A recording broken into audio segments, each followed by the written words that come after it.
Good morning children. In the before class, I explained about what are the different types of tissues. How can you see those tissues in the animal body? By taking the chicken piece, we have conducted 4 experiments. What are those 4 experiments? One is epithelial tissue. Next one is the blood. How to see the blood in the animal body or blood tissue. Next one is the muscle tissue. Next one is the bone tissue. Next one is the bone tissue. Now come to our body. In our body, all the tissues depending upon the structure, function, shape, all the tissues have been classified mainly into 4 types depending upon the size, structure and function.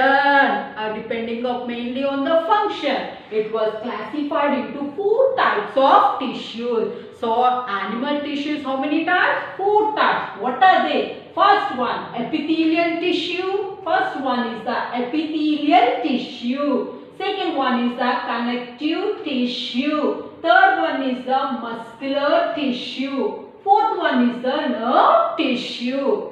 Children, take your pen, take your book and write. Animal tissues are classified into 4 types depending upon the size, shape and functions. One is the epithelial tissue. Second one is the connective tissue. Third one, muscular tissue. Fourth one, nerve tissue. Fourth one is the nerve tissue. So, in this class, we are going to learn about the different types of tissues. In this tissue, what are the different types of remaining tissues? What is the function of these tissues? Where they are present in our body. Now, come to the epithelial tissue. First one is the epithelial tissue. Epi means outer. Epi means outer. Thelium means tissue. Outer tissue. Epithelial means the outer tissue. So this tissue you can find as a covering on the organs internally and as well as externally. If you come to the epithelial tissue, these depending upon the shape and structure, they are mainly classified into 5 types of the epithelial tissue depending upon the shape, size and function. Once again, these epithelial tissues are classified into 5 types. 1. Squamous epithelial tissue. 1. Squamous epithelial tissue. 2. Stratified squamous epithelial tissue. 3. Cuboidal epithelial tissue. 4. Glandular epithelial tissue. 5. Columnar epithelial tissue. These are the 5 types of tissues which you can find in the epithelial tissue depending upon the size, depending upon the function. The epithelial tissues are once again classified into 5 types. So first one, squamous epithelial tissue. If you come to the squamous epithelial tissue, these tissue will be very thin. The cells in this tissue are thin, flat and as well as without any intercellular spaces. They are tightly packed. They are tightly packed. This squamous epithelial tissue where you can see this squamous epithelial tissue by doing a small experiment. What is that? Already in the unit 1 you have done one experiment, that is cheek cell experiment. Taking one toothpick, scraping the inner lining of your cheek and observing under the microscope. So the inner lining of your cheek is nothing but the squamous epithelial tissue. Squamous epithelial, not only in the cheek cell, in the esophagus, that is in the food pipe, you can find the squamous epithelial tissue, and in the lungs you can find small 8 sacs. These 8 sacs are also made up of squamous epithelial tissue. So squamous epithelial tissue cells are thin, flat, tightly packed and they are found on the upper layer of the internal organs. Next Next one is the stratified squamous epithelial tissue. Stratified. Second one is the stratified squamous epithelial tissue. Stratified squamous epithelial tissue means this is made up of many layers, one above the other. Best example, your skin itself.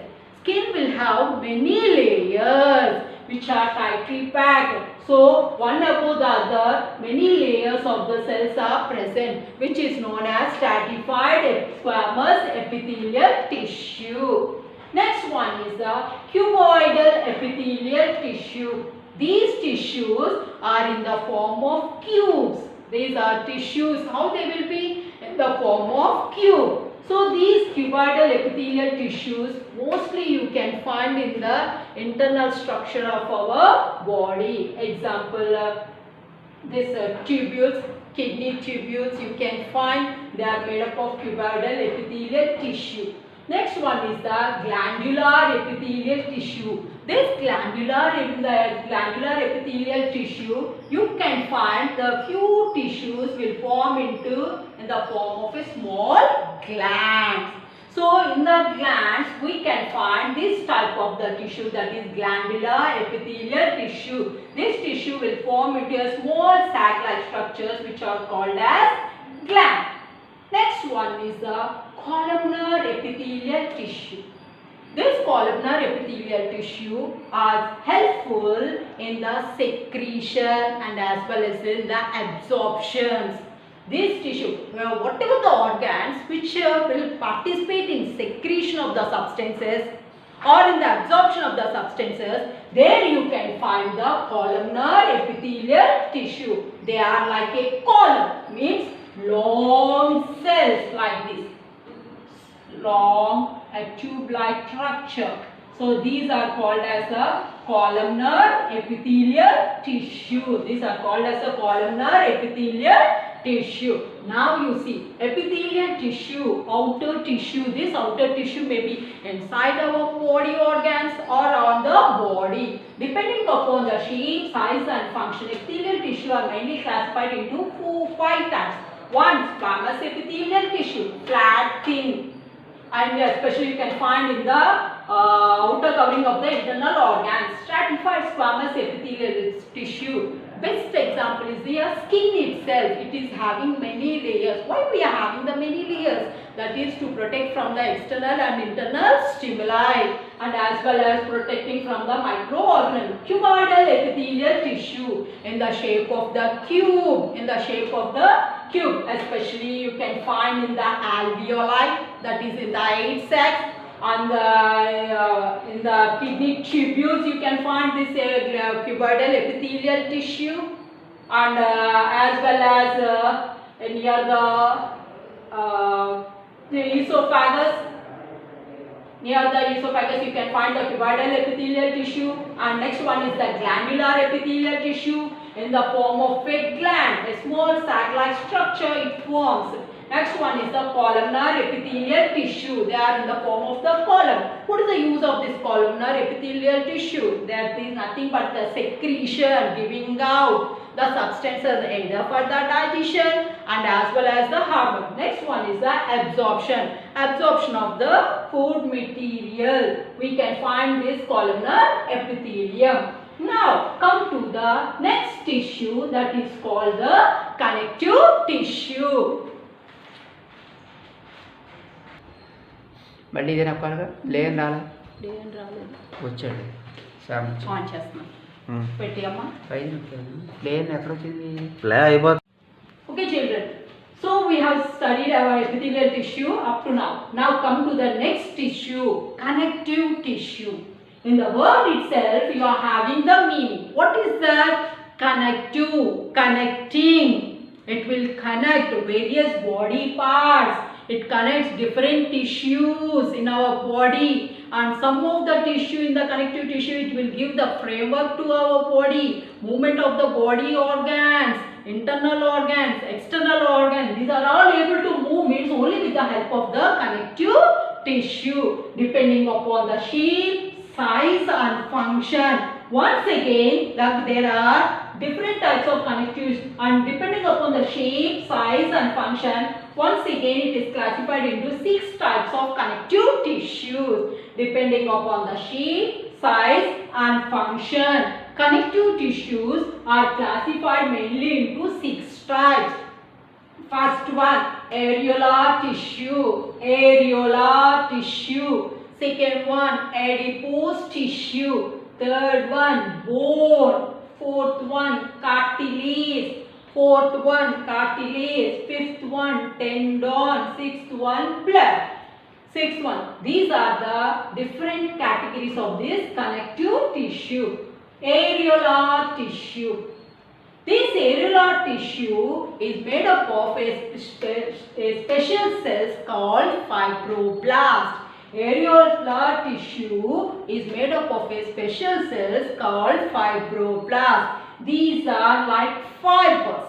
What is the use of this areolar tissue? Means you people might have seen while you are shifting your house, the crockery, it is completely packed. Crockery is very sensitive. If we hit anything, automatically it will get damaged, it will break. So, how we will pack the crockery? In the same manner, the areolar tissue also will pack our internal organs. That is why when you jump, walk, run or scroll, your internal parts never will move from their position. Who is helping you means areolar tissue. Like a fiber, it will pack all the internal organs. If you move, if you jump, if you run, nothing will happen to your internal organ and they won't move from that position. So who is helping? Areolar tissue. At the same time, sometimes this areolar tissue is helpful in repairing the injured part. Second one is the adipose tissue. It is called as the adipose tissue or fat tissue. What does this adipose tissue is present? Below your skin, you can find the adipose tissue. What it will do? It will store the fat. Actually, many people will be saying that fat is harmful to our body, but it is not true. If you consume more fat, definitely it will damage your body. If you take the fatty substance in the limited content, nothing will happen to your body. Why? Because it will act as an insulator. Insulator means it protects from the cold climatic condition. That is why you can see the people who are thin in the cold climatic condition, they will be shivering more. And the person who is having little bit body, he can bear the coldness. He will sit stubborn without feeling any cold. Who is giving the protection means the fat tissue, adipose tissue. So, not only that, during the starvation time, when you are suffering with any fever, you won't be taking the food material for 3 or 4 days. At that time also you will be able to do your work, your daily work. Sometimes some people will move to the schools also without taking the food for 2 or 3 days, but still they will be active in the school. How it is possible means only because of the adipose tissue. Whatever the fat is stored in your body during the starvation time, it releases the energy to your body. That is why for 2 or 3 days, if you won't take the food material also, you are able to survive. How it is possible? Because of the adipose tissue. So adipose tissue protects your body from the cold climatic conditions, and during the starvation time it releases the energy. Next one is the bone. So bone is the tissue, a connective tissue which gives the framework to your body completely. Now you take your palm, completely it is made up of bones. You see your fingers, you are able to bend.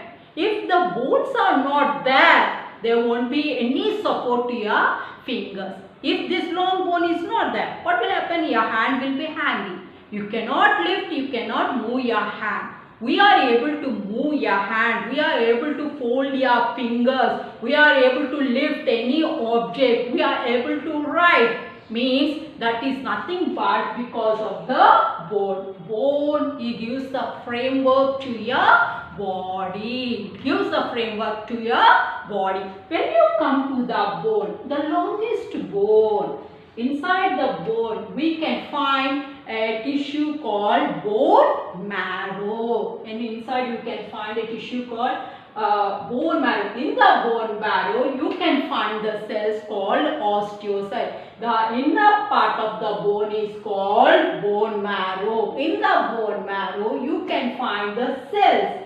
Those are known as osteocytes. Those are known as osteocytes. These osteocytes will produce two salts which are helpful for the growth and development of the bone. That is nothing but the calcium carbonate. Another one is the calcium phosphate. Calcium carbonate and calcium phosphate are the salts which are produced from the osteocytes inside the bone, and these salts are helpful in the growth and development of your bone. So next one is the cartilage. Another connective tissue called cartilage. It is hard but not as hard as the bone. It is hard but not as hard as the bone. Cartilage tissue. So once you touch your front part, it is hard but not as hard as the bone. Touch your ears, external ears. It is hard but not as hard as the bone. Once you touch your bone, it is too hard. But if you take the cartilage, it is not as hard as the bone. It is hard.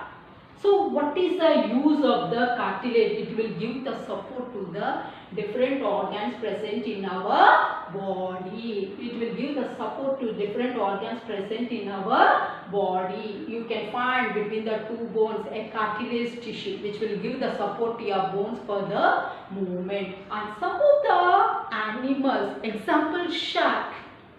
Shark doesn't have any skeletal system. Its body completely it is made up of the cartilage tissue. It is made up of cartilage. Then the baby inside, the embryo, first 3 months is called embryo. In the embryo also you cannot find any skeletal structure. Only a hard tissue. That hard tissue is nothing but the cartilage tissue. That hard tissue is nothing but the cartilage tissue. Next one, come to the tendon. Come to the tendon. This tendon is helpful in attachment of the muscles to the bones. Muscle to the bones. So this tendon is helpful in attaching the muscle to the bone. Beside this tendon, there is another connective tissue called ligament. Ligament is present in between the two bones, in joining the two bones. Ligament is helpful in joining the two bones. These two bones we are able to move means only because of the ligament. This ligament is made up of a protein called collagen. And here tendon is also made up of a protein called collagen. That is also made up of. But here ligament is helpful in joining the two bones and tendon is helpful in attaching the muscles to the bones. In attachment of the muscles to the bones. And last but not least, very important is the blood. Blood is known as a fluid connective tissue. In the before class itself I said, why blood is called as a fluid connective tissue? Fluid, because this blood major part it is composed only with the water. More percentage is the water. So this blood what it will do? It will move throughout our body touching each and every cell. So here blood in this is a tissue I am saying. So group of cells. What are the different cells present in the blood? 1 RBC, 2 WBC, 3 platelets. 1 RBC, WBC, platelets. RBC, red blood cells. RBC, red blood cells. WBC, white blood cells. And last one is the platelet. RBC are also known as erythrocytes. RBC are also known as erythrocytes. They are red in color due to the presence of a pigment called hemoglobin. They are red in color due to the presence of a pigment called hemoglobin. WBC cells, they doesn't have any hemoglobin, so they are colorless. And now come to the RBC. Main role of this RBC is to carry the oxygen to all the parts of our body. because hemoglobin is helpful in binding with the oxygen molecule and it is carried to all parts of our body. So when you come to the blood, in a healthy human person, you can find nearly 5 liters of the blood. RBC cells are produced from the bone marrow, from the inner part of the bone. We can see the production of the RBC cells and they will die in the spleen region. Now come to the WBC, white blood cells. Depending upon the granules, some cells will have granules. Granules means small round shaped structures. Granules, if they are having, they are called granular cells. If they are not having, agranulocytes. So cells with the granules are called granular cells and cells without any granules are called agranulocytes. So granulocytes once again divided into 3 types: eosinophils, basophils, neutrophils. White blood cells' main function is to protect or to defend against the foreign organism. Foreign means microorganism. The main function of WBC is in participating in the defense mechanism. If there is any injury or any cut, you can find the WBC will start fighting with the organism which are entering through the injured part. And there will be a formation of the pus. Pus is nothing but the dead WBC cells. Pus is nothing but the dead WBC cells. So I am going to show you the pictures in the next class how the granulocytes and agranulocytes will be. So just you remember, granulocytes are 3 types: eosinophils, basophils, neutrophils. And when you come to the agranulocytes, divided into 2 types: monocytes and lymphocytes. Monocytes' main function is, if there is any dead microorganism, they will clean or they will remove all the dead microorganisms and act as a scavengers. Besides these 3, you can find another type of blood cell, platelets, or simply we can call it as a thrombocytes. Platelets or thrombocytes. The main function is of these platelets is to heal the injured part, to heal the injured region. Wherever there is a cut or any damage in our body, whenever there is an injured part, automatically the platelets will go near to the injured part and they will stop the clotting of, they will stop the flow of the blood. That is, they are helpful in clotting of the blood. The major part or role played by these platelets is just for the clotting of the blood. So just you remember, in the next class I am going to show the pictures of RBC, WBC and platelets. Okay? Stop